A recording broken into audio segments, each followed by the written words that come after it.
Песка много, глухие места.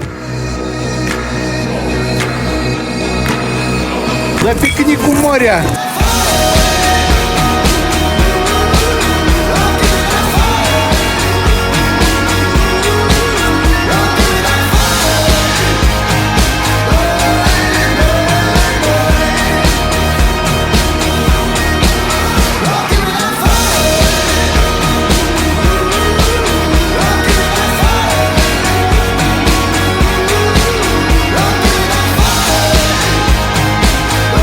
День рождения фольги готовил, старался для друзей.